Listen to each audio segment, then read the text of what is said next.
Welcome to Slayerfest 98. I am your host, Philip Ellis. And I'm Ian Martin. And I'm Alastair J. Patton Garcia.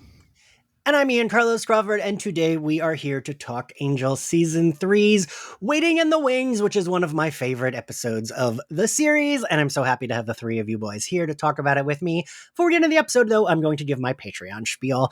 Over at our Patreon, you can get access to our Firefly coverage, Harley Quinn coverage, Batman the Animated Series, X-Men the Animated Series, and a ton of other bonus stuff, and my Nudie Judy, the sex and relationship show I do with Alastair's husband, Zachary Patton Garcia, and we do Zoom watch-alongs, we do Zoom hangouts. It is the budget for this podcast. We don't have sponsors, so any and all support is much appreciated. Philip, what do you think of this episode, revisiting it? It's one of the most memorable episodes, and I still loved the ballet plot. I think everything about the theater backstage, that sort of self-contained story with Summer Glau holds up really well. It's just like a beautifully Baroque fairy tale. I kind of hate everything else about it, though, because we've been talking about it as we've been going through season 3 with the love triangle with Wesley, Fred, and Gunn, and the what did you call it, Ian? The Romanticus Interruptus with Cordy and Angel, and it's just sort of it's frustrating because it's like it gives you everything you want and then takes it away. It's classic moonlighting. Just to try and coin a phrase, Lonnie and I occasionally trade shows, and she had me watch Moonlighting as sort of like what the shows that were. I had her watch Star Trek: The Next Generation. She had me watch Moonlighting, and the whole show is built around preventing the two leads from acting on their romance. Oh, an old girlfriend came back right before they were going to kiss. Oh. It's Castle did that for 4 seasons, because I think there's fear from writers' rooms that they're gonna spend that dramatic tension they have, and once no one knows how to write like dramatic stories about couples that are in long-term loving relationships that are healthy. So the best thing to do apparently is moonlighting, and I find it infuriating. I've talked about this before, but that's why I did not like the Veronica Mars revival. The season is so good, and then they kill her love interests in the last 5 minutes of the final episode. And Rob Thomas said exactly what you just said, Ian, that is a bad writing thing. He said, well, you can't write a happy couple. No one wants that. And it's there's still a whole show of her being a detective, not of her having a dead fiance. We can just... They could break up, they could whatever, but you don't need to kill him because they finally made me love it. I didn't like him in the show. Yeah. And they made me love Logan, and then he goes in his car and it blows up, and that is the end of it, and it's her crying, and I'm like, this is miserable. I love this character. I don't want that to be the season finale, the 1 season comeback finale. That's bullshit. But yeah, Ian, what do you think of this episode revisiting? Well, I will just say I thank you to Philip, because I'm happy to not be the only curmudgeon this time. Oh, the two of you assholes. I picked you because I thought you loved it. No, here's the thing. It's like doing Hot or Not about the actors on a CW show. You're talking about the top 0.5% of all of everybody anyway. Of course, everyone's gorgeous. And that's what rating Whedon episodes are. Whedon written and directed episodes. Obviously, they're some of the best episodes of both shows.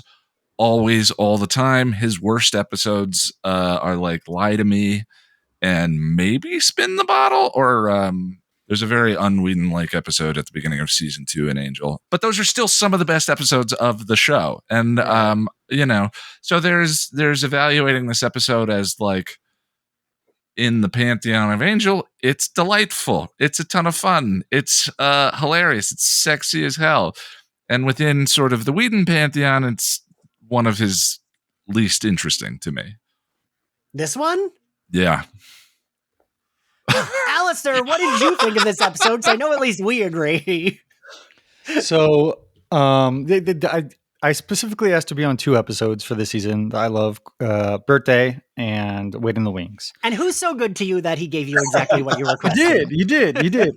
So I really appreciate that, because this is probably one of my top, maybe not my top, but one of my top Angel episodes that I always come back to and I always love. I think a lot of stuff happens and a lot of stuff doesn't happen in the episode. It's almost a filler episode, and I love a filler episode where we really develop is in the relationships within the show. And I will be contrarian saying I hate when couples are happy together.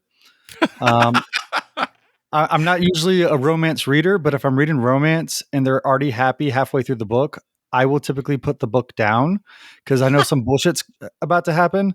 But if they're struggling the whole way through and then they're happy at the end, I'm happy about it.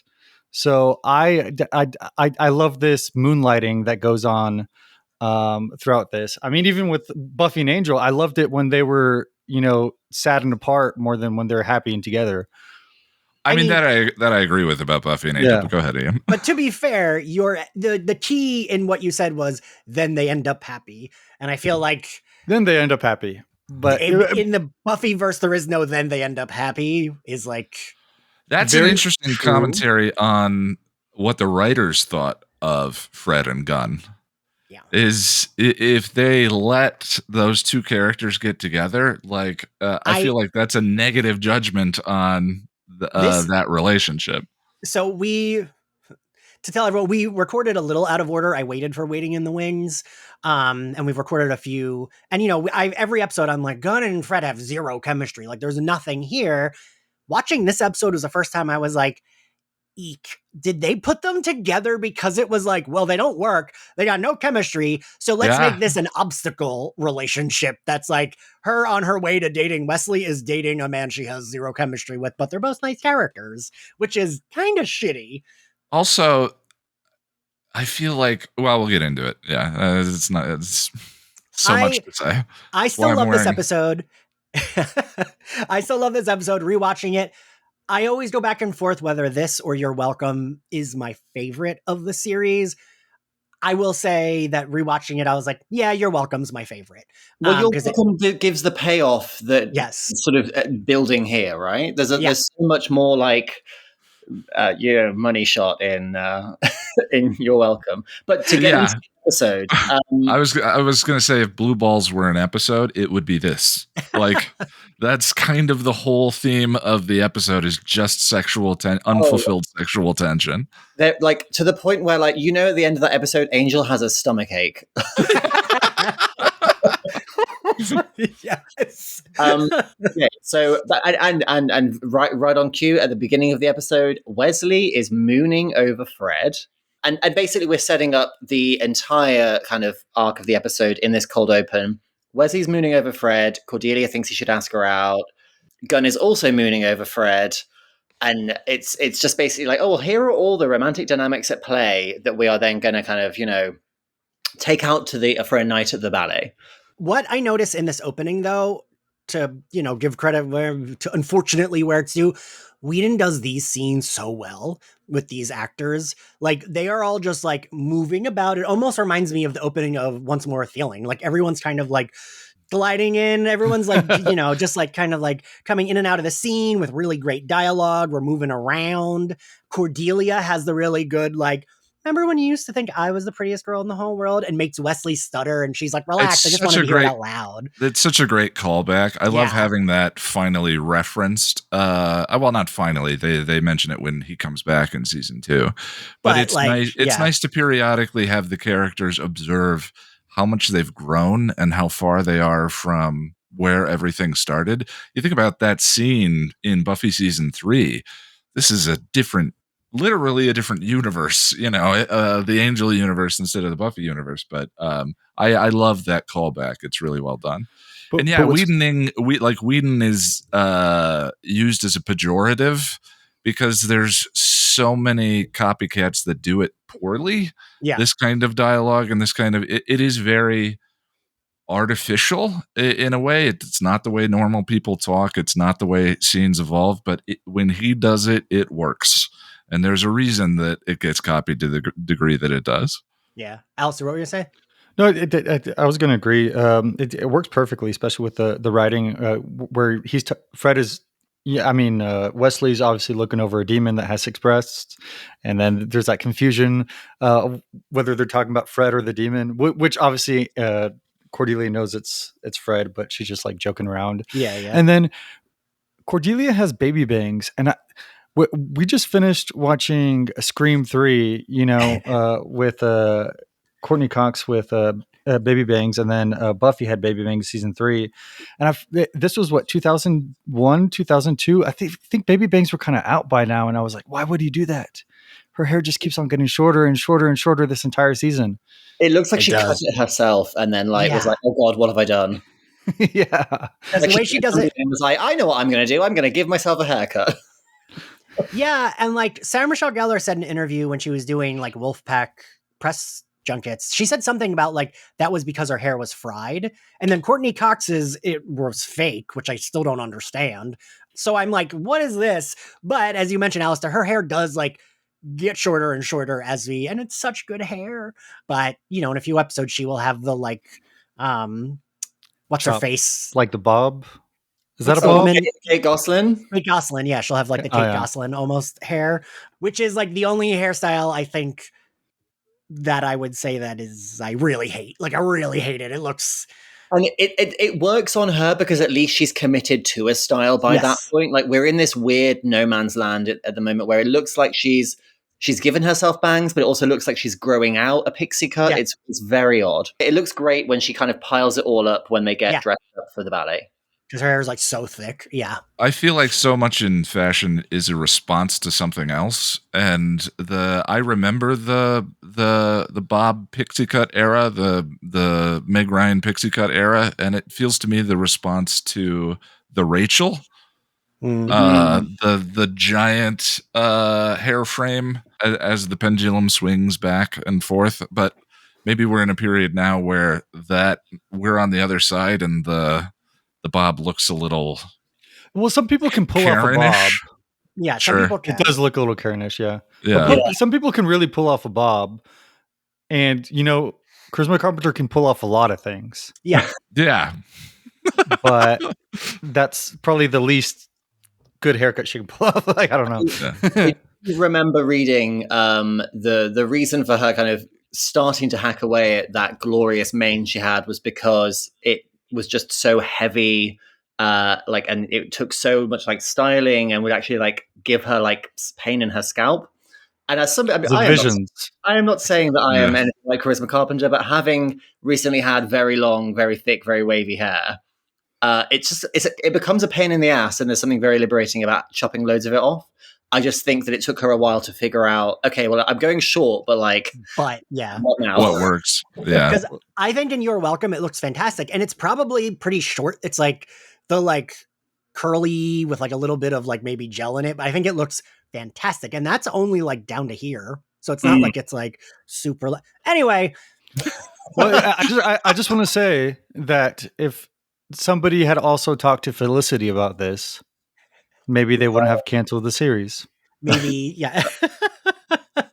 It's such a funny thing, isn't it? Like, there was a moment in pop culture where like the famous women cutting their hair was like front page news. Like in season 6 of Buffy, like it felt so major that Buffy cut off her hair because it's an episode plot point. Like, yeah. Because it's identity. Yeah. Okay. So we get the great line from Cordelia about how she hasn't had any action in a while, apart from her invisible ghost, who's great with a loofah. And Wesley being a classic gentleman and pretending he didn't hear it. Whedon masturbation joke. How long did it take? There's one in every Whedon. And there's so many like boner jokes and arousal jokes in this episode. Yeah. So then Gunn and Fred come in, and one of the many tropes that I really, really struggle with, and I feel has dated particularly badly is the tiny skinny girl, but she eats like a boy. Oh yeah, and I think it's because we're now living in like a post Gone Girl culture where Gillian Flynn called out the the cool girl who like she like drinks beer and she eats cheeseburgers, but she's still a size 2. And it's just like Gunn being so enamored over the fact that Fred can eat. And it's like, well, yeah, she starved in a cave for 5 years. Let the bitch eat. Also, that I didn't think about that part. Also, typically, I mean, with girls like that, that also indicates an eating disorder. You know, like Right. not that Fred has an eating disorder. Obviously, she just came back from Pylea, but like, you know, being size 2, but also eating a lot. Usually, they're going to visit the bathroom a little bit after. It feels like a trope the male gaze invented to justify itself. Yes. Eating disorders and anorexia and all of that. No, she eats all the things in the world, and she still looks like that. It's like an fiction. SNL bit at this point, is what it feels like. Yeah. So Gunn is hoping he like sent Angel to get Matahari tickets. And he says that name like 85 times, and it's not a real band. It's there's like a dancer with that name, but it's not a band. I feel like the fact that this band was called Matahari, a famous dancer who was killed as a result of her liaisons with men. It's just there's so many like layers and references in this episode, and we'll get to the plot of Giselle and that whole thing as well. But basically, yeah, Angel. I would have loved an episode where they do just go to a gig together. Yeah, that would have been fun. Like Buffy had the bronze. There was always, Michelle Branch and Amy Mann played. Like no one goes to see any music in LA. That's because they keep on tearing down Lawrence Barr. True. Also that. I have a note for later on in the episode about how Lorne needs better friends. He does. He's waiting in the wings. He's honestly like they're treating him like staff at this point. It's disgusting. Yes. Yes. Angel got distracted. He got tickets for Giselle instead.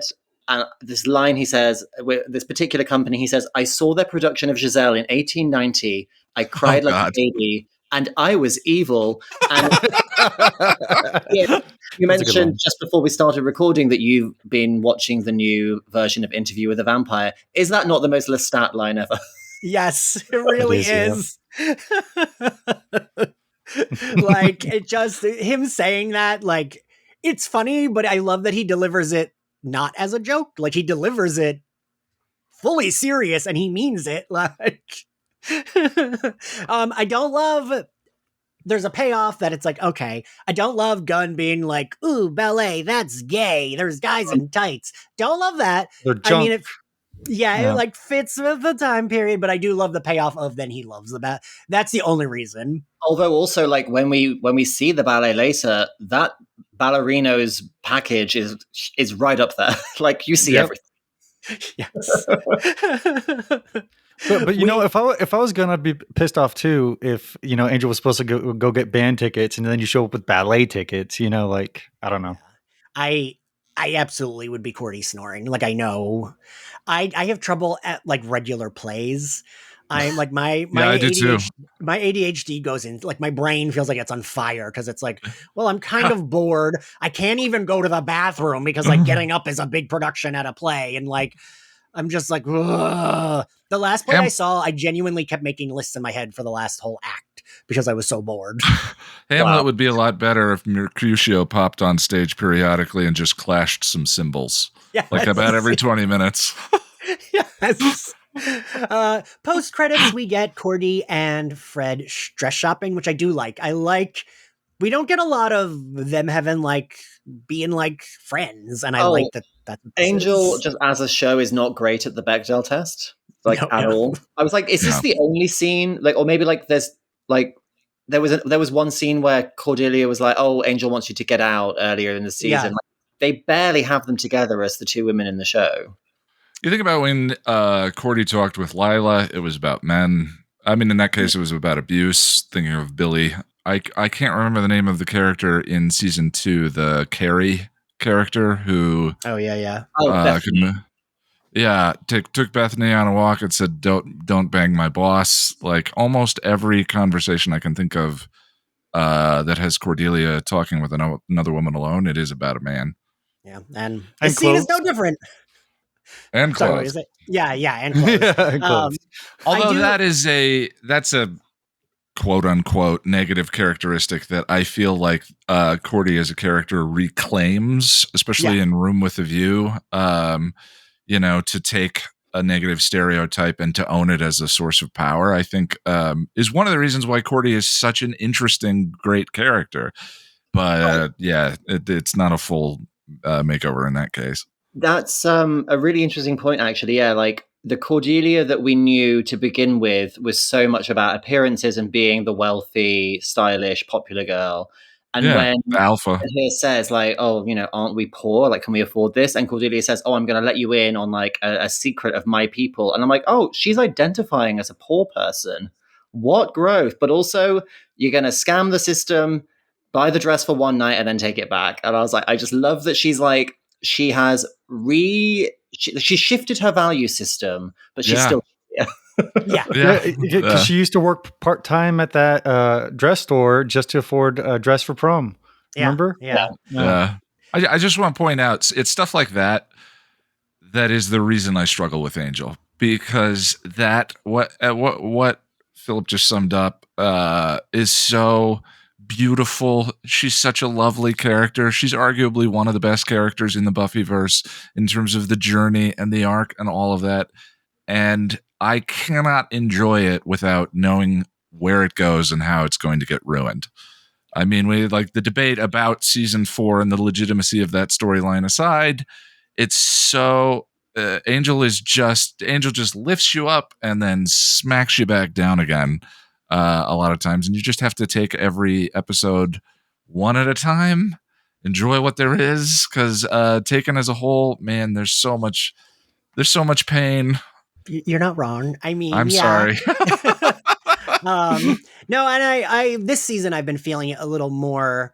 I love Cordelia and Angel so much, though. Like, their relationship just feels mature, that like I was getting misty-eyed when it's like they're allowed to like be horny with each other. I was like, good for them. I always want like people I love to be able to have good sex. Everyone deserves it. Everyone deserves the hookup they want. And I'm like, oh, I love them doing this. Like, they deserve this, but they don't. Well, it also feels a lot more organic than many other Buffyverse relationships. This is very organic over a lot of time, and then just growing close as colleagues and friends, and it turning into something more. Yeah, and I almost turning into something more. Yeah. Almost. maybe it was one of you. Someone in a recent recording said this, and I do understand that. And normally I agree that like, but let a straight guy and straight girl just be friends. And I do get that, because that often annoys me. It annoyed me in Avengers: Age of Ultron when suddenly Black Widow and Hulk were like, and I was like, what is this pairing? And it made zero sense. And it was like, can they just be friends? Like, what is this romance? I didn't love, when the Matrix did it with Trinity and Neo. I actually really hated that. But here, because there's been such a history of watching these characters develop, I really love it. And like, I do think they have the chemistry there. It doesn't feel forced upon the characters. It feels like the actors almost grew into it. And so the writers were like, oh, look, there's good chemistry by accident. Well, let's run with it. And it does, the writing does to a certain degree do the work of like really earning that for the viewer. In the first half of this episode, especially, Angel has sort of been aware for a little while that he might have feelings for Cordelia, and Cordelia has openly spoken about how much she loves and trusts him, but it's when you start to see somebody in a new way, and it just does it in a really lovely literal way of they are all getting dressed up to go to the ballet, and there is that scene where the girls are like, Fred is interested in Gunn and she wants to look pretty, and then she says something about Angel's going to want to look nice for you, and Cordelia says, oh no, he's not going to spend all day thinking about an outfit, and we cut to the scene of Lorne scrubbing vomit out of his jacket, and I'm like, why is that Lorne's job? Also, I don't even was he wearing that tux putting the baby to bed? Like, when was he wearing it before this? Was he just wearing it around the hotel? But before we move on to that scene, real quick, I gotta point out, I wrote down because I loved this, when Fred says, we have to find a dress for you, something that will make Angel crazy. And Cordelia says, Fred, sweetie, Angel is crazy. Like, I love her delivery of that. She's like looking at dresses. She doesn't even like really look up. Like, it's so good. And I love that Cordelia is the only person that in the best way possible gets away with like fully like cutting him at the knees to be like, oh, please. Like, because she's even known though him. she loves him. Yeah. The whole, I mean, just to point it out as a source of frustration that we've already mentioned, the Gunn and Wes switcheroo. Cordy thinks they're talking about that. Wes. Fred thinks they're talking about Gunn. It's sort of ever present. Mm-hmm. It's been there this entire time. And it feels where we're talking about organic relationships that have evolved over time. This whole triangle for the past few episodes just feels so artificial and a little character breaking because it requires them to be completely blind to each other. And Wes and Gunn standing side by side and not realizing that the two of them are lusting after the same woman, even though we've seen that they've had chemistry and are best friends and talk and all of that. So it's there. I don't like it. Just acknowledging it. Next. Alastair, I feel like Alastair, I think you were going to say something. I'm not surprised that Angel's like freaking out about looking good. Because I mean, when he got to Pylea and, you know, he's actually saw how he looks, like he was just like, oh, is this how my hair is all the time? He's a vain man who wears monochrome colors for a reason because it doesn't know if it's going to match, but he wears what looks good on him. Yeah. So, yeah. Yeah. And like that, you know, when Spike always makes fun of him for like, you know, he's gelling his hair. He is like, there isn't like, you don't wake up with your hair looking like that. Like he is putting the work into doing, you know, and Cordelia, I mean, in a homophobic way, but Cordelia even makes a joke about him. Like, I forget what she says, like, oh, you like women despite how you dress and style yourself. But like, yeah. So it does like track for him that he's like low-key vain, where like, it's not always there, but like we know it is because like you said, he's picking what he wears. Which isn't bad, but we always like categorize straight guys as like not being able to like, you know, take pride in how they look for some reason. That is somehow gay or feminine to take any pride. So, oh man, I hate being a stereotype. It's a nice way of just showing that kind of he's self-conscious and vulnerable because he is sort of anxious about this evening. He wants everyone to have a good time. He wants to, you know, put on a good show, I guess, for Cordelia. And we get this coda of chirrumption from Lorne. Again, Angel being like, I know the term. Like, he's like, why does everyone keep saying that? And Cordelia enters, and I'm just going to say it right now, outfit of the week. Yeah. That dress. Oh my God. I forgive the hair. The way she is like making love to that doorway. I would say she's so confident in it. Yeah. She's like langering in the doorway with her hands over her head so he can just take it all in. It's giving Jessica Rabbit. I love it. It really is like, I'm hot. Look at how hot I am. So I just got to acknowledge, I read you while you were singing "You Big Corn Muffin." Sorry, strudel, and then later cinnamon buns, and stop calling me pastries. Yeah. Has to be one of the most memorable Angel lines in the show. Alastair, are you about to say that you don't like her dress? I like her dress for the bronze. I don't like her dress for the ballet. I think the costume department should have gone back. They put all her effort into Fred because she looks freaking stunning. and they literally gave Cordelia something that they already had in the rack that she was supposed to wear in season 2 of Buffy. Yikes! No, Fred looks like she's going to a high school dance, and Cordelia, it's couture. It's eggplant. I was trying to figure out what color that was. I was like, is it a purple? Is it? Because then in some lights it almost looked reddish, and I it's the same color as like the entire Angel Investigations. You know, like it's. She just blends into the walls the entire episode. I did say that I wish her dress. She looks good in a sparkle. Like I love her prom dress in season 3, and I wish there had been just a little like bit of shimmer to her dress. I think it would have. But also, I don't know. I mean, she looks good. I mean, she looks great, but outfit wise, like I don't think Charisma Carpenter, there's an outfit she looks bad in. Like I don't think that like can happen where it's like, wow, this trash bag looks great on her. Like it just would. Anyway, yes, and I do like Lauren makes the joke when he's like, I take back everything I said about her. I forgot how homely she is because she looks so gorgeous. You know, Angel is kind of like blah, blah, blah, blah, blah, stuttering about it. I do like that. I think Fred looks good in her dress, but I do see what you mean, Philip, so I was like, there's something about it that doesn't look as fancy as Cordelia's dress to me. And I think that's probably what it was. How to say this without, because men commenting on women's bodies is not okay. But basically, Fred is not as well endowed as Cordelia, and so Right.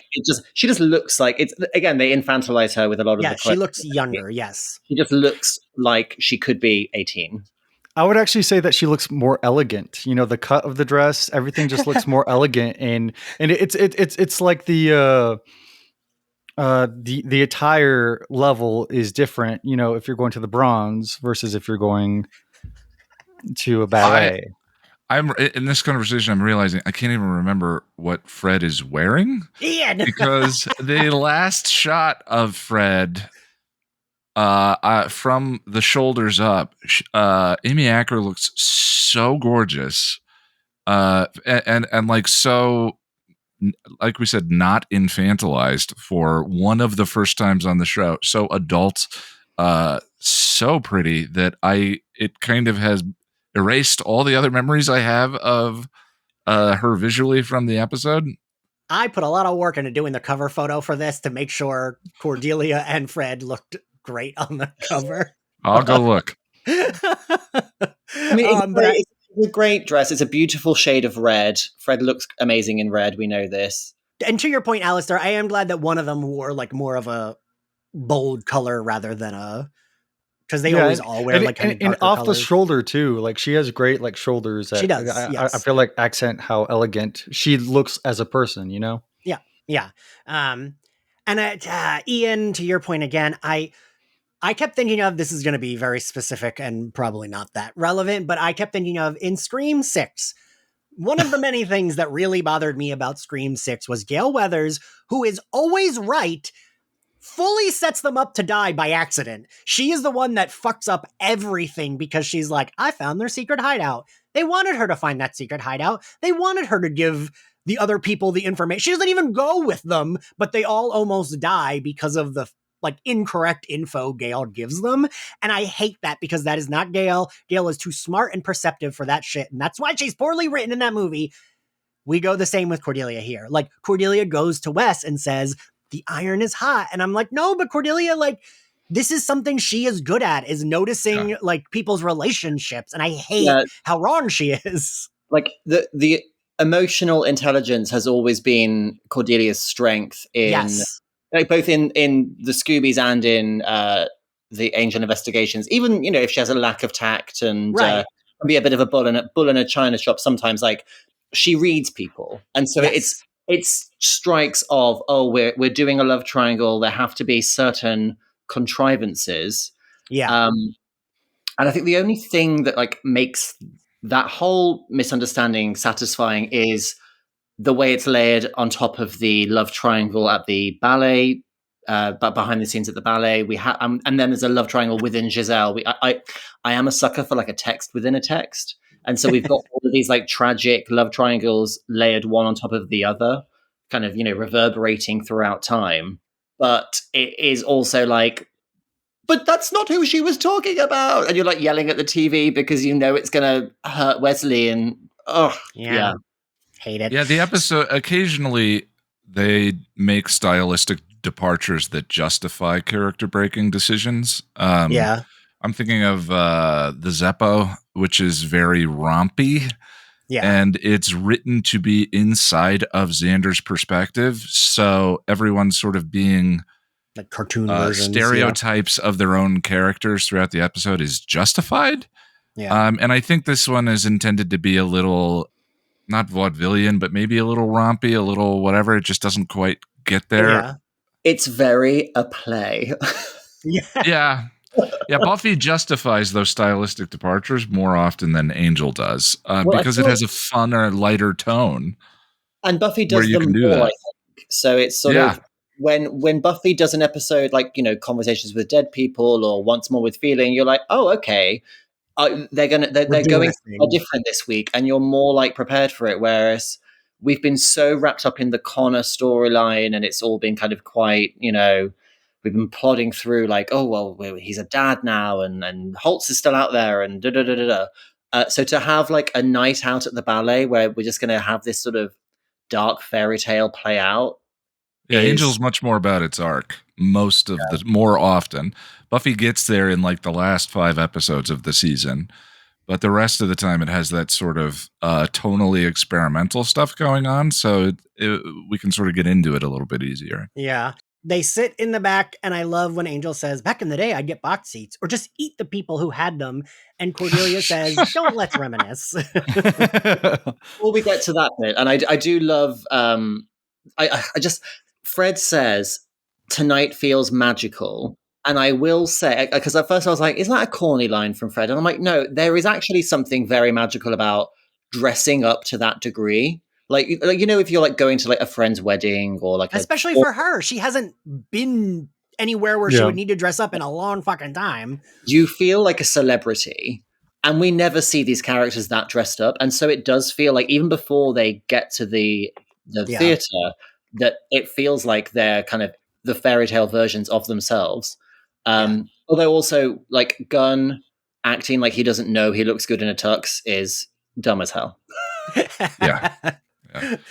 Shook me. Like, can I share something that just occurred? I was thinking about those Angel jokes in this episode that are, and I was evil, or I would just eat the people that I think one of the reasons that I find them really appealing is from the perspective of like the alcoholism or the alcoholic thing. There is a journey that occurs where your life reaches that point of, I'm either going to die or I'm going to get better, but I can't keep living the way that I'm living. And there's a period after that of extreme guilt where you're just sort of processing everything as through, for me at least, every journey is a little bit different, but for me, there was this period after quitting drinking of like extreme shame and guilt. And and then I did that and all of that.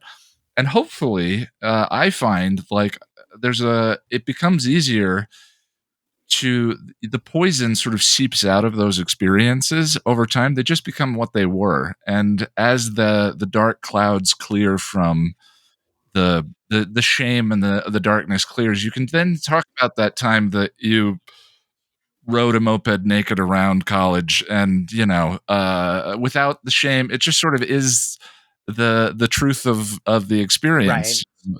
And that's what I appreciate about the way Angel talks about and I was evil, or you just eat it's some of the sting, some of the shame of who he was. It indicates like there's a journey occurring where he's sort of like able now to just be like, yeah, I used to be evil. Anyway, I'm not now. So what can we talk about this?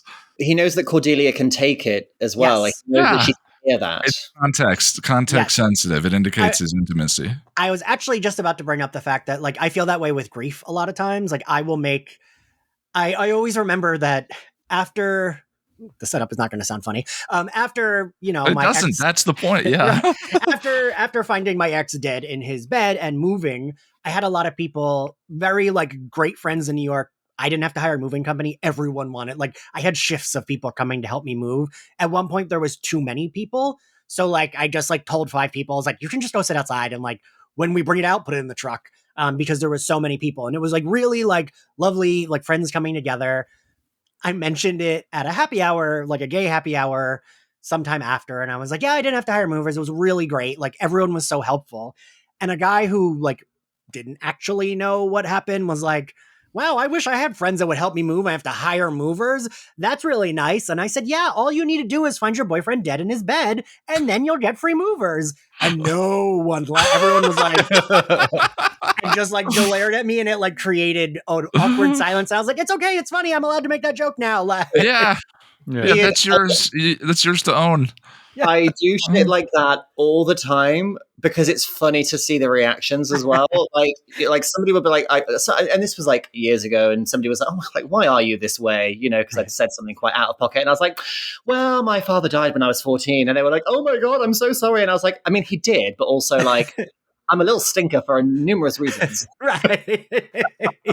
Yeah, and like I will, I have like friends who do not. My dad doesn't like any like anything jokey. Like he was mad at his friends for being jokey about like, they were trying to like get him out of a funk after my mom died. And like, I think one of them made a joke about dating, which he is doing. So I don't know why it hurt, but like he was pissed and he told me that. And I was like, oh, but that's funny. Like your friend was just trying to like bring some levity to the situation. He was like, I don't like that. No.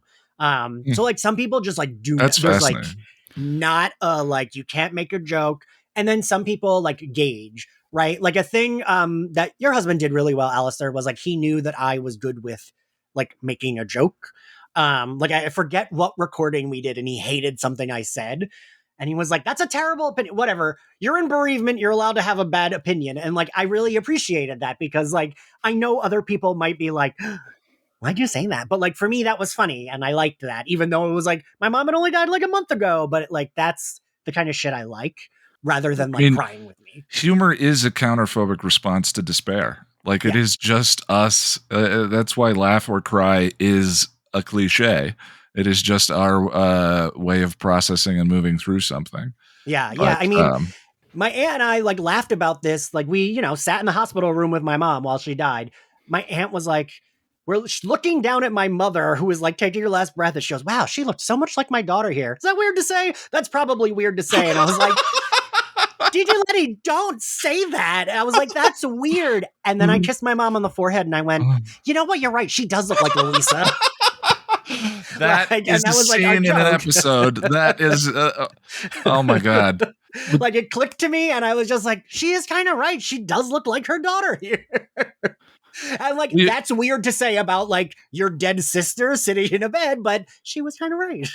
We've talked about how difficult that balance beam is between the humor and the drama in the writing, and how well Whedon manages to do like arm, and then Buffy's fighting her evil boyfriend the day after she slept with him. And like, well, that story you just told to me kind of walks that line so perfectly of, just why not take joy in any moment, any second you can, especially the most challenging and the worst of it, That's fascinating. A grief thing that like always pisses me off is whenever there's like a celebrity death and it's like, oh, look, this person was smiling. And it's like last week their, parent died or their partner. It's like, what the fuck are they supposed to do? Like, criticizing other people's journeys with their life. Like that's all they're doing. They should be allowed to have a moment where they're laughing. Like I fucking hate like when people do that shit. Because like, I don't know, what are you supposed to do? Just like be frowning everywhere you go? That's miserable. I'm already trying not to do that. And it's like, people expect you to like act a certain way. Anyway, I've just like fully derailed the episode. No, that was me. I'm sorry. I promise I wasn't going to try and drag you back on track. I was just going to say the people who try and police your grief are the ones who've never fucking lost anyone. Yes. It's like, they're like teenagers on the internet. It's like, just you wait until life kicks you in the balls, okay? Yeah. But to get back to the episode, the cut to Cordelia snoring always makes me laugh. Me too. That's me. I'd be like, I want to make sure I look cute. And then I'd be like, oh, this is boring, and fall asleep. It's so good because also like you said, Philip, we've seen her emotional maturity. And this is like pretty immature, but this also still tracks, right? That she would like the idea of it, but not. Right. She's like, oh, I get to wear a dress. I get to like wear fancy shoes, go out on the arm of this man in a tux. But also like, she's still just like, this small town slob. And like, she's pulling on him. It's a nice way to undercut like the glamour of who we know her as well. Yeah. I was always surprised that Angel didn't wake her up, because if I brought because he wants to experience this with her, right? This is an experience he wants to have with his friends. And if I brought my husband to something like that and he fell asleep, I'd be like, or any friend, I'd be like, no, you gotta pay attention. Now I'm imagining you with Zach on one side, me on the other, and both of us snoring. Yeah. You're just like, everyone wake up. Well, We're leaving. If I took my husband to the theater and he fell asleep, I would not be able to wake him up. So we also, what is it? Then she wakes up for intermission, right? Yeah. Yes. Mhm. And in between, we've had a little bit as well of Wesley, Fred, and Gunn sitting in the row in front. It reminded me a little bit of that old Audrey Hepburn movie, Sabrina, like the way that she's sort of this ingenue, and then she's sort of, these two men are both like fascinated by her, and I don't know. It's sort of it's played very like winsomely, but like we're on like the 5th episode of this triangle, so I kind of I keep thinking, oh, is there a moment where they reach over and try and touch her hand and then touch each other? But I think that's just my mind making things gay. I mean, they do reach over, but they don't end up touching each other. It would because she gets up. She's like, Angel, Right? And you're like, what? Yeah. They should we- have done that though. That would have been funny, but also And we get a few shots of Summer Glau, which is, this is like one of her first like roles, which is wild that it's like barely any speaking lines. In a rough Eastern European accent. I couldn't decide if I really hated it or I was like, well, she's going for it. Like, yeah. But yeah, they go into the bar is always Angel's accent, so I think Summer Glau's doing fine. True. Comparatively, this is Emmy worthy. Yes. The decision to make Angel Irish, I will never understand because he cannot do that accent at all. They could have made him any other European descent, but French, like, anything, yeah. Just make him from the UK. I feel like that accent would have at least been a little. I mean, it still would have been bad, but it wouldn't have been. I don't know. Even Eastern European, like it's something different. I don't know. Patrick Stewart plays a character named Jean-Luc Picard, and they just don't bother. I mean, there's another way of doing all of this, which is just like, yeah, who cares? Like, just like this is not high art in terms of the way it's shot and composed, and it's not shot on film stock and grounded in this. It is shot on film stock, but you know what I'm trying to say is like, no, yeah, it's fine to just drop it. It's like, just don't do it. Just don't do it. I also feel like this episode could have been, in a lot of ways, it kind of failed being. It could have been an episode to really highlight how the actors can really, embody different characters. Kind of like I Only Have Eyes for You. In a way, this feels kind of like a sequel to I Only Have Eyes for You. Yeah. And I think they fumbled it a little bit, honestly, with those performances, embodying the ghosts as they did. That's fair. I kept waiting for Wesley to turn evil and become the jealous. Was weird, yes. It's really hinted at, that's his role in this structure. Like there was a scene cut for time or something where he falls on his knees and he's overcome with emotion, and then the next time we see him, he's just like delivering handy information. Yeah, and I think that he could have done well. I think that he could have done well doing that. Yeah, it kind of fits with the season arc and where his character is going to go.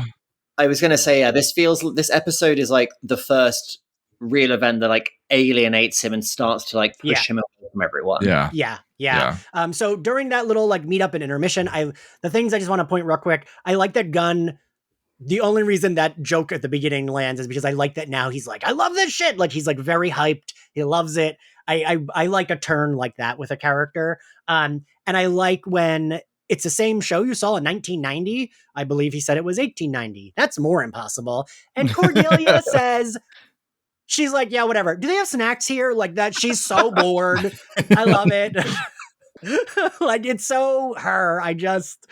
Again, Philip, to what you said earlier, it's like they allow her to still be herself while maturing her. And she's just like, I don't fucking care. Like, sure, it's the same performance. Whatever. Then we get this great bit where Angel's like, okay, I'm going to go backstage, and Cordelia's like, okay, great. I don't have to watch the rest of the ballet. I'll come with you. Yeah.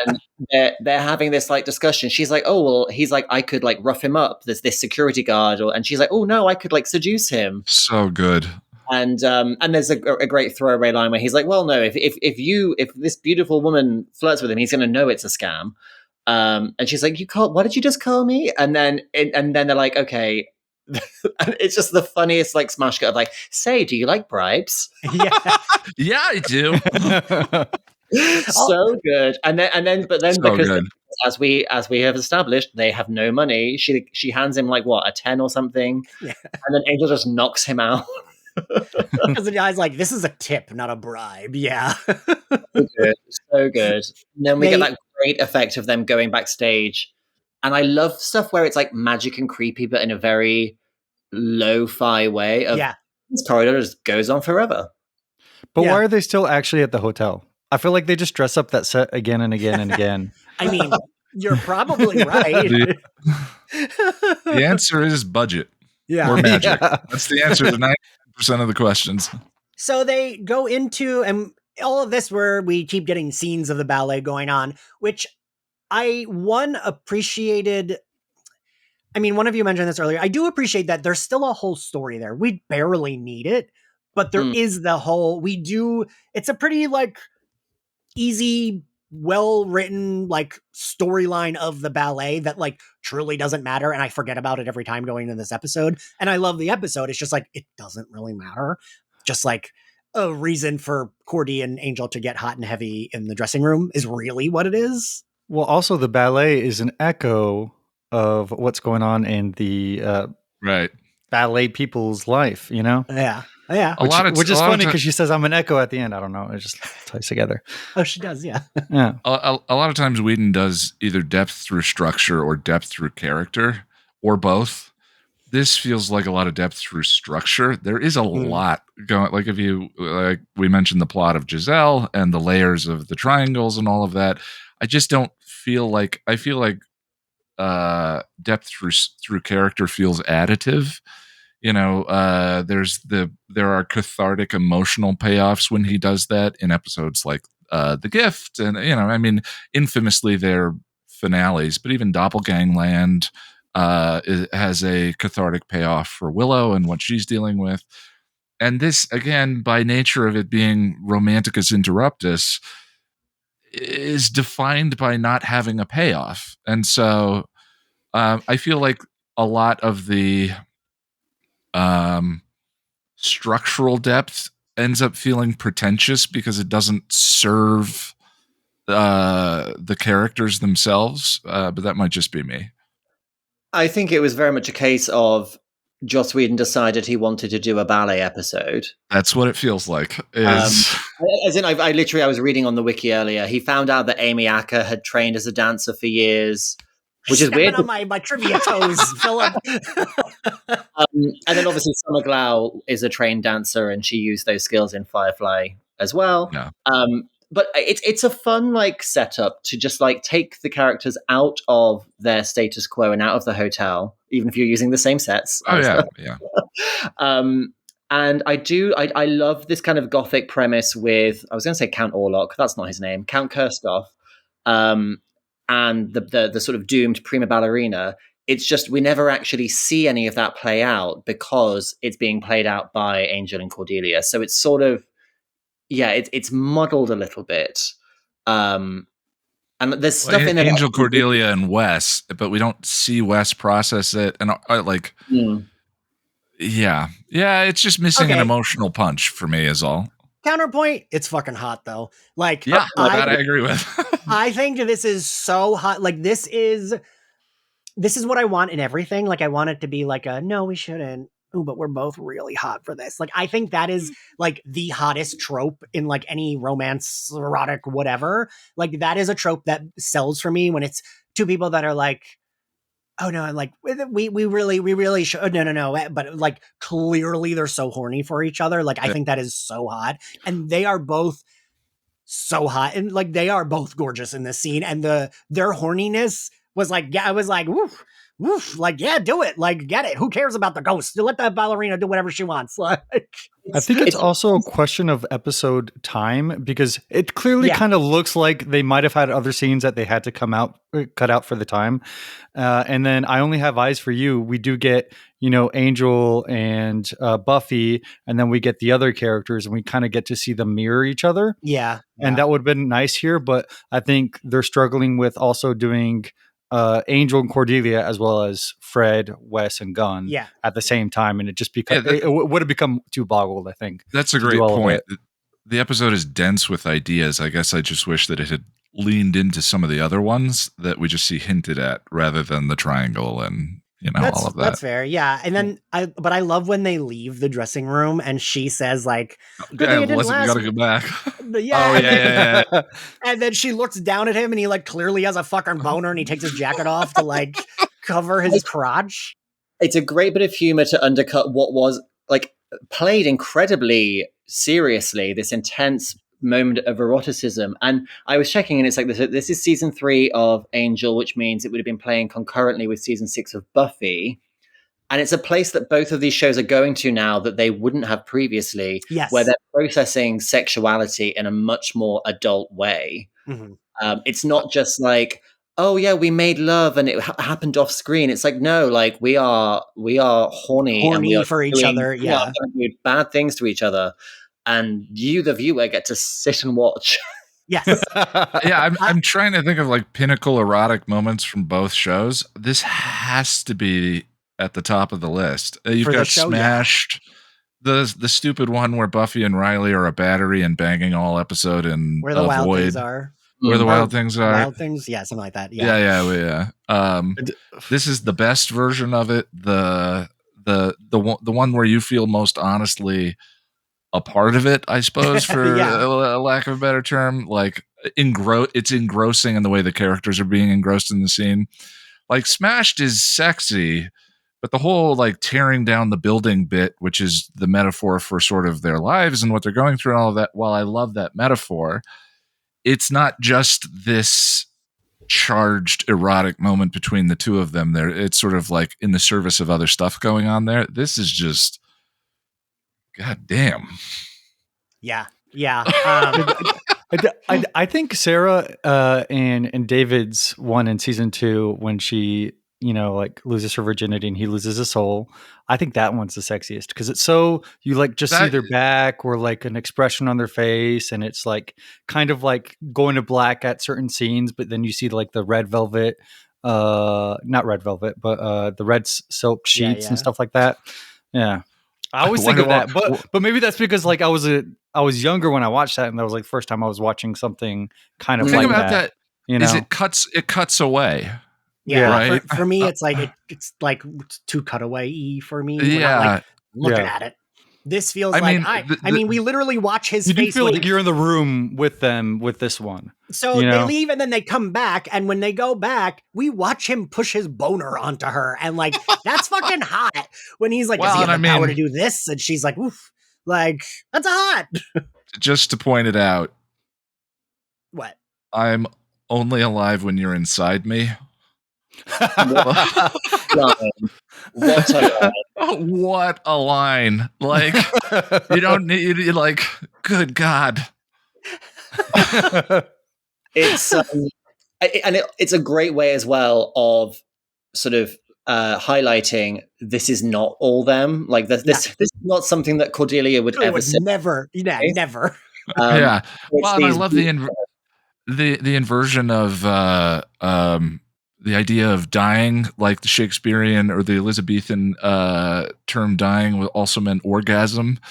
And so to sort of like invert that sexually and like they are dead, they're ghosts, but she's only alive. But there's so much, again, just the wordplay of that line and what is going on is so cool. And she says, "Help me be not afraid." And I think that is so fucking sexy because she really means like fuck my brains out. And I just think like the like wordplay that's going on is both like horny, but like just like sexy. Like it's like it, because I feel like there's a difference, right, between like, oh fuck me, and like, ooh, like I can't be unafraid without your dick inside of me. Like, but both are hot, and like we're doing both here.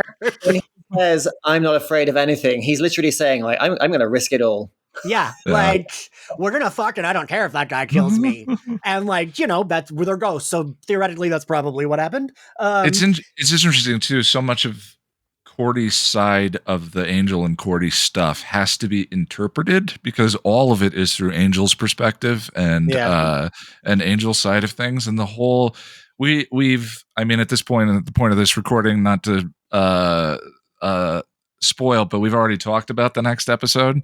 Yeah. And I realized in talking about the next episode that her dressing grew up as Angel is direct reading of Cordy is attracted to Angel, but is not acting on certain feelings. And the idea in this episode of her saying, help me be not afraid, speaks to her motivation for why she isn't acting on that stuff with Angel. Like, you have to do a certain amount of unpacking, and whether or not it was intended or not doesn't really matter. We're talking about a piece of art once it's finished and released and already out. I think there are nice little bits and pieces here that do give away Cordy's perspective on her side of the relationship. Yeah, I know. I agree with that. And I was thinking about that too, Ian, like retroactively, because we already recorded that. I was like, I feel like it's almost Cordelia knows it's there, but I don't know. I guess it's like if you have like, I mean, granted, not that this doesn't happen, but like you have a crush on a coworker, right? And you're like, okay, I can't have this crush. Or if it's like a boss or something, you're like, I can't have this. It's there, but like I can't. Well, like, I mean, even more simply in this case, if you bang the coworker, they're going to turn evil. They will kill you. Yeah. I mean, there is that. So for her, in her mind, it's a non-option. Yeah, like exactly. He's not available, even if she's he's not even with processing it consciously, or doesn't even need to. She's seen firsthand what happens when Angel gets close to somebody. And I can understand where that would be like, maybe be enough to be like, I mean, they're hot, but like, no, thank you, because they will try to kill me and everyone in this building. Yeah. And then if he doesn't turn evil, I'd be offended. Like, wait, you're not going to turn evil? That's the stupidity of Angel and romantic relationships. Is like it's all bad. It's bad either way. Like, what do you mean you're not evil? We just banged. Like you weren't perfectly happy. Yeah. So Fred and Gunn and Wesley realize that Cordy and Angel have been missing for a while. And I do love that they can hear them fucking. Like, they hear the moans. They hear and I think it's someone's in pain. Yeah, Wes says someone's in pain, and Fred said either that or someone's in fun. Like, I like that Fred of all of them is the one that picks up on it. And because she can pick up on when women moan if it's like fun or not. True, true. So it speaks to more Gunn and Wesley in that department, I feel like, than anything. So I think this is when comedy and tragedy attack, and I do just want to say one of my favorite bits of the episode is how what's the word, like the restraint in how they are used, because they are so creepy. Like when you see the white gloves, you hear the laughter, you hear the crying, and then you see those masks. They're like a Doctor Who villain, like so like top tier creepy Doctor Who villain. Yeah, no, I it's weird that I don't think these, like, whatever they are brought up a lot in like scary Buffyverse villains, but I do think they're like up there with the Gentlemen of like actually creepy. I joke all the time that a lot of the monsters sometimes look like, what do we have in the props closet? Throw it all together. That's the demon this week. These feel like thought out. Those masks are very distinct. It's not just like a bunch of shit thrown together. And this sounds like it wouldn't work, but how loud and voiceovery the laughing and crying sounds, I think works for it, because it's like almost overbearing, but like it's a horrible sound. It's like really, really like just makes my flesh crawl, especially the crawl. Just like, oh yeah. And go ahead, Alastair. I was just going to say, I think the costuming department did great with these, especially like if you think about other episodes where they really have to do all the makeup, really have to do everything. Right. And I think that they made this effortless and creepy, and all the effort that they spent on it is definitely effort that they should have put towards Cordelia's dress. I love when you're a hater, Alastair. It doesn't happen very often. So I do like Cordelia saying, she says, oh, thank God, when the demons come in, because she's like, okay, now we're not going to fuck. Gunn's like, oh, that sounds less fun, because they hear the like screaming. He gets stabbed. They do telegraph it like a death stab, because he's like, and like goes backwards, and like felt like Scream, not to reference Scream 6 again, but it's like felt like Chad in Scream 6 was like, oh yeah, he's dead. No, he's not. Oh, he should be dead, but he's not. Oh my God, Ian, get over it.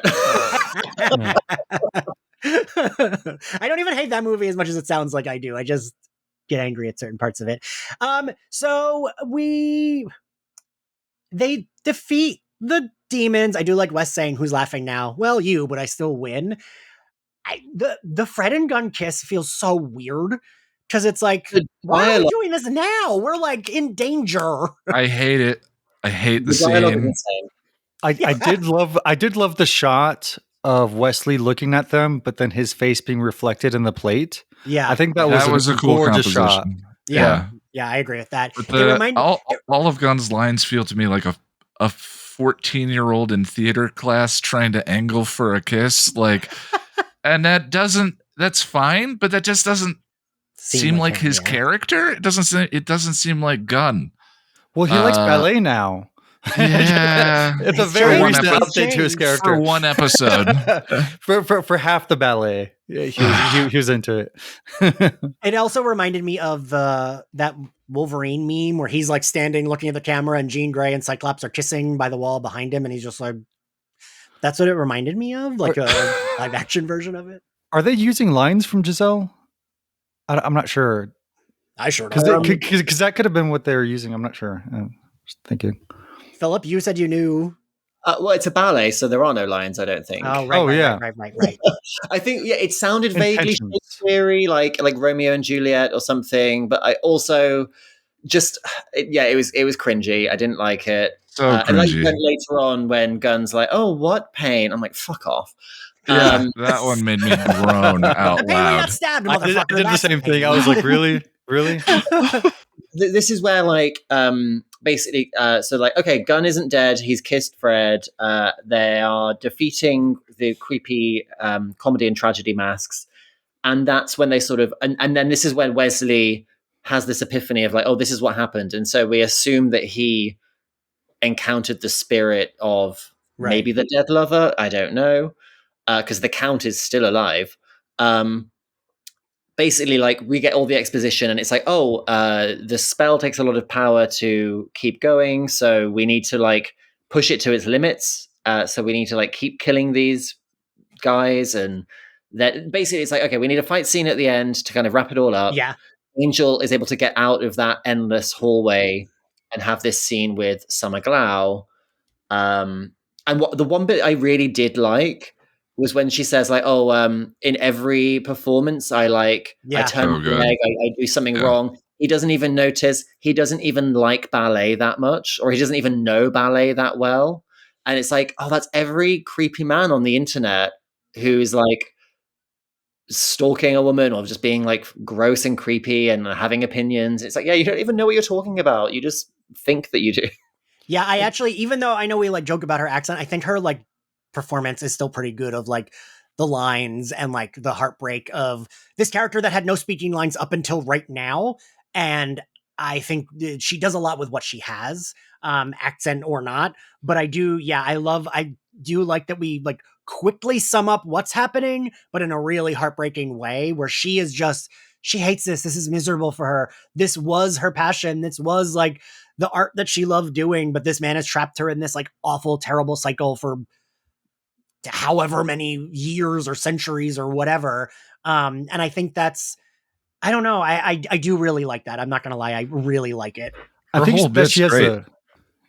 she has the best performance, honestly, of the entire episode, just in those lines. And she's able to deliver those lines where you really kind of feel like you're experiencing through her what she's experiencing, and how she's so broken up about the fact that, she's not just dancing for him for, the rest of her life or whatever, but she's doing the same exact performance when her ankle slips or when her foot slips. It's the same exact one every time. And then she's just so heartbroken when she says, "I don't dance, I echo." And I was like, every time that line gives me chills. Every time I get chills from that line. Such a good line. And her delivery is gorgeous. Yes. Yeah.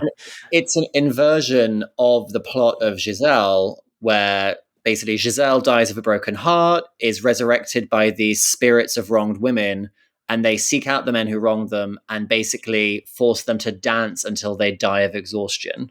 Yeah. And it's like, that's what he's doing to her, but it's never over.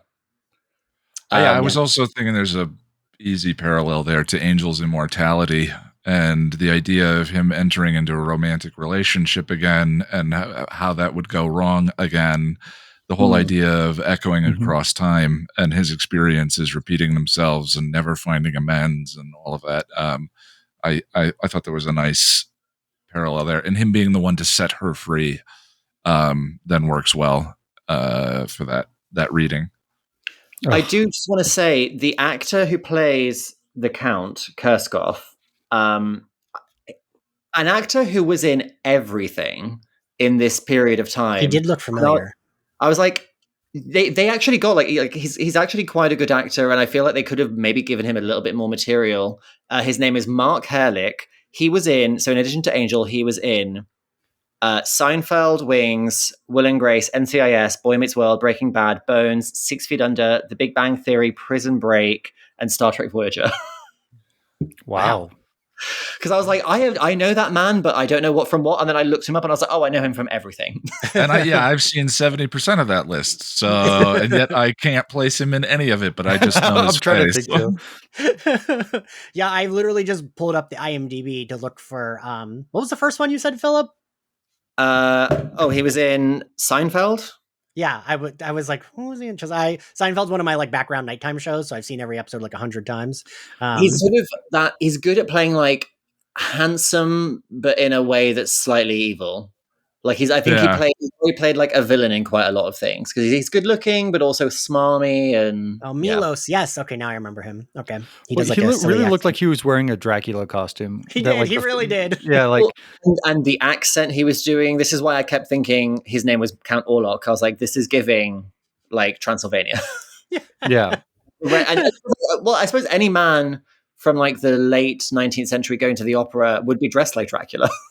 Right, like yeah, probably they were all going for that look. I do like that Angel is kind of able to talk her into changing it because the like spell is breaking because everyone's fighting the demons backstage. And I do this is the type of shit the Buffyverse always does really well, where it's like it doesn't matter. Like she changes it, we're good. Angel jumps up onto the balcony, punches his amulet, and we're done with the plot. Like yeah, that's it. We're good. What's his power center? It's an amulet. It's always an amulet. It's always an amulet. And Angel says, like, I'll take a guess, and just punches it, and there we go. We're good. We've solved the problem. Because I was like, you're not going to kill the guy. Like, he just punches the guy. And I'm like, is it because he's human? But he's been alive so long, and like just kill him. Yeah. I was wondering about that. I was like, you just leave him there to like get another lady? The episode ceases to be interested in any of that. Yeah. Like, we have fulfilled the metaphor. It's time to go. Yes. Which, you know what? I appreciate that. Don't make me linger on this thing I don't care about. Angel says something weird where the guy's like, also the crowd claps as if like every dancer in that performance didn't like fully disappear into the air. They're just good like, effects. That was great. Yeah, like great effects. Angel says, the guy says, she danced only for me. And he says something, you love her that much, start a website? I like that. It's like, start a stand page. That felt like Joss Whedon addressing the audience. I don't know. Yeah. Being like all these Buffy fan sites. So then they just are back at the hotel. We didn't talk about it, but Lauren has a moment when he's like, babysitting Connor. We just recorded these episodes, Ian. I forgot. I was like, who's there?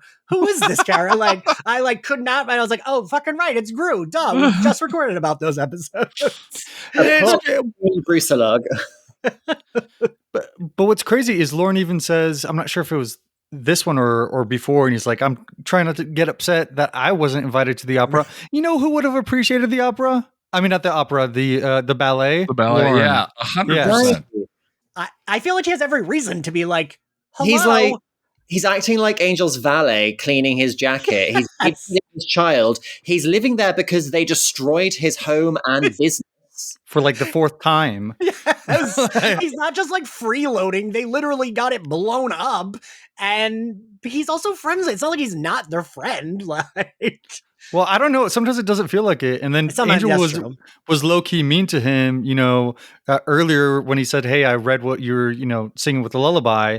And he was just like being an ass. Like, this guy is helping you out with your kid. He's helping you out with your suit. He's doing all this stuff for you. You know what it reminds me of? It's like, especially in the early 2000s, it's being in a friendship group as the gay person where every Yes. now and then they Mhm. will just drop in a heinously homophobic remark to like take you down a peg. Yeah. And yeah. they don't realize that they're doing anything wrong. They don't even know they're doing it. That's the dynamic with Dawn. Yeah, no, that's really accurate. And I always try to think of like what would someone counter this with.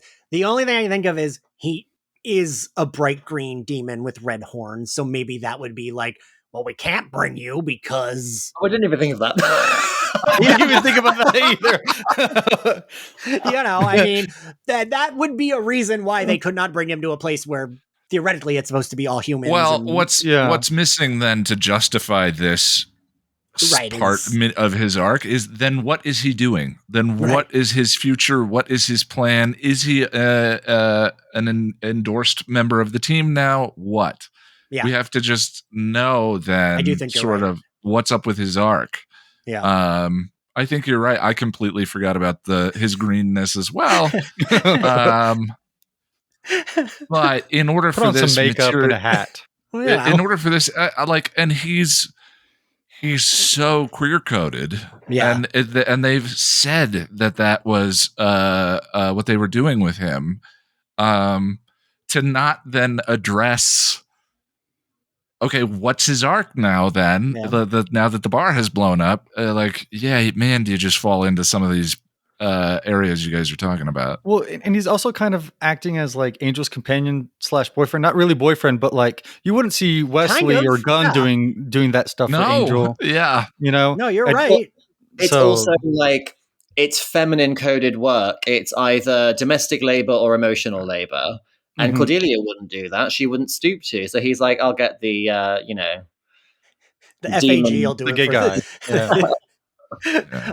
Yeah. And so we get the stupid line of like Gunn being like, oh, what pain? And it's like, you were stabbed. Then we get Angel and Cordelia, and like I both love and hate this scene because I do like that he's opening up there. I just hate where we go with it. Like I like that they're both doing the thing again, which plays into like the trope that I like of like, oh yeah, that was weird. Oh, we should forget that. And then Cordelia is like a little hurt where she's like, was it that gross for you that you want to wipe it from your memory? And what Angel says, I think is actually like, he's not that good at being actually sweet, but I think what he says to her, it's like, oh, this is really nice. Like if a man said this to me, I would be done. Cause he says like the reason he doesn't like it is because he would want it to be them, not like a ghost possession. He says like he would want it to be new and be just them. And like that's, Angel's not good at those kind of things, and he does it so well. God, am I like, what is wrong with me? That sort of plays off really- him wanting to break the cycle of repeating and echoing and all of that, which I really like that little theme that is an undercurrent. And it's something that the show Angel does so much more than Buffy, where someone starts a sentence and then somebody else finishes it, and you think that she's on the same page by saying, "Yeah, we grew," but she's talking to Gru over his shoulder, and literally, like, considering she had just like Angel had basically almost been inside her, like I swear he was practically like eating her out on that. Right? Yes. She jumps, the way she jumps, pole vaults into Gruselug's arms and immediately starts kissing him. I'm like, I would be like, oh, wow, hi, what are you doing here? Should we maybe like have a conversation? And it's just, again, this is maybe the first outright instance I've noticed of like the writing dictating Cordelia's actions in a way that doesn't entirely reflect her character. Right. Well, I think she's also deflecting, right? Because that's not. I feel like it's not necessarily a natural reaction, but it's like, oh, I've got this thing to get me out of the situation that I'm not prepared for. And then she kisses him, and whenever she kisses Gru, and it looks like they're about to cum shuck. I'm always like, oh gosh, don't kiss him, because the power passes through like the mouth usually, except for with them. And then I'm like, oh wait, no, that's fine. Yeah. I will say I did like, we treat Gru. I like Gru. I think Gru is the like sweetest, hottest himbo. I want him to be my man. But in this, we're treating it too much like this was an important character, and he was not. He was in 2 episodes. And yeah, they are retconning that they were genuinely in love. Yeah. Yeah, that didn't exist in that story. She thought it was hot, and yes. she enjoyed that he was the only other like human being in this entire dimension, and he was very nice to look at. But also, she prioritized herself and her visions over him, and was like not really that upset to leave. Like, it was kind of like, oh yeah, okay, bye. There was no like, oh, I miss him. Oh, that man. Like, we don't mention him at all until he's there. And this really like, Ian, I keep thinking of you with this shit because it really reeks of all the shit you say about like, we're just creating an issue we didn't need to create. Yeah. And like, especially after this episode. Ugh. Yeah. The weird thing is too, how often they let Buffy have terrible relationships. Right. As opposed to the moonlighting here. Like the writing problem is the curse. You have to do something about the curse. And I guess they just didn't want to. At this point, Spike has not gotten his soul back, so maybe they didn't think that was an option. But if you're going to deal with this romantic stuff, you had to have come up with something to do with the curse. Some way of managing it so that your character can either be in romantic relationships or cannot. Yeah. Well, but if you put him in romantic relationships, you're going to constantly have to do this moonlighting of interrupting the romantic relationships over. And I don't know anyone who enjoys this. The two characters that the audience wants to see get together, but oh my god, what a coincidence! The hot guy who was in 2 episodes is back. Hot guy from two episodes ago is back. Well, that's too bad. Wah, wah. Like that's just not fun. I don't know. I'm sure like every time I'm like no one likes that, someone speaks up from the audience and is like, oh, I think it's really great. So I'm sure this is fun for somebody. Oh, I apologize. Well, I'll shut up then. You go ahead. No, but one thing I never understood is speaking about like getting around that. Cordelia goes and gets the anti-cum shock stuff so that her and anti-cum shock, but yes. So her and Gru can do that, but also the way Angel gets his soul is from a curse where he finds a moment of happiness and he loses his soul. But and then the way Spike gets his soul is from like seeking it out and then actually getting his soul, right? And his is permanent. It doesn't go away. Yeah. So like when Willow comes back after the whole soul thing, I don't understand why they just don't do like a different avenue. Like let's just let's find a different solution. Yeah, to figure this out. Or get a contraceptive, like a soul contraceptive. That is always my issue with shit like this is like, okay, but the show can write itself out of its own problems because this is all like fake.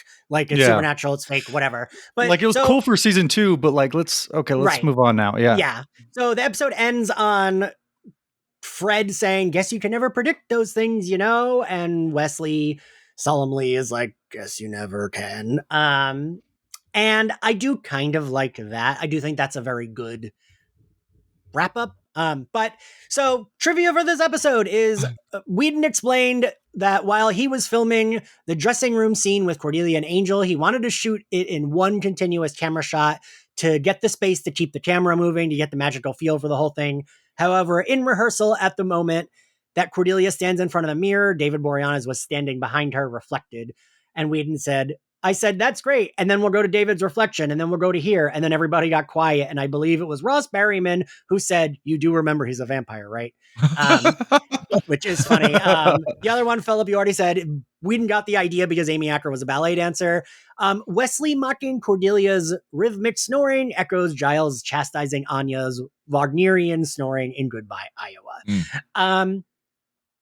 Favorite outfit, Philip? Well, I was going to say Cordelia's gown, but I actually think it's going to be comedy and tragedy because those, like, just the costuming is so effective.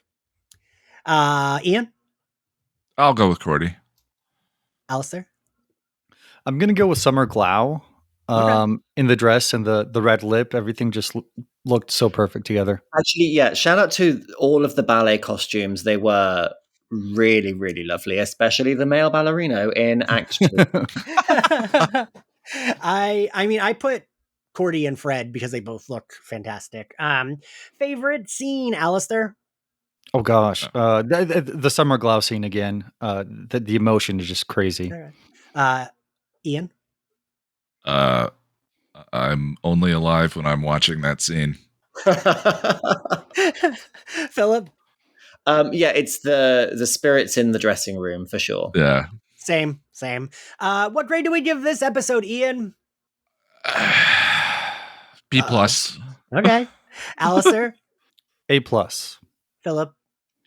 A minus. It's a lovely sort of fairy tale. Like I said, lots of romantic intrigue, creepy bad guys. It's just, I think, again, maybe the bitter taste of like knowing where a lot of these stories are going. Yeah. But there's So much, hard to deal with this show. Yeah. but there's so much love in this one self-contained Yeah. episode. Yeah. I mean, I give it a plus. I love it, even for any of the like things I maybe criticize it for. I love this episode. I think it feels magical. It feels, I think Philip, you said this, it's kind of like a play, and Hush and Once More with Feeling both to me also feel like plays. And I think in the best possible way. I don't mean that derogatory. All right. Well, thank you to the three of you for joining me. I was very excited to talk one of my favorite episodes of Angel with the three of you. If you all like Slayerfest 98, you can find us anywhere you get your podcasts, Spotify, Apple Podcasts, Podbean. You can watch our video recordings, because all of our episodes are not video recordings, on YouTube. Please subscribe to us. Give us a good rating. It really helps get the podcast out there. If you want to follow us on social, we are at SlayerFestX98. And don't forget, you can support us on Patreon. If you want to find me, I am at ENX Carlos. Philip, where can everyone find you? You can find me on Instagram at Philip Ellis. That's Philip with one L, Ellis with two. And my novels, Love and Other Scams and We Could Be Heroes, are both out now. And Alastair, where can everyone find you? You can find me at Alastair J. Patton on all socials. I'm also on AZB YouTube channel and AZB Plus Patreon. And Ian, where can everyone find you? I am youtube.com/Passion of the Nerd. All right, everybody, we will see you next time. Bye. Bye.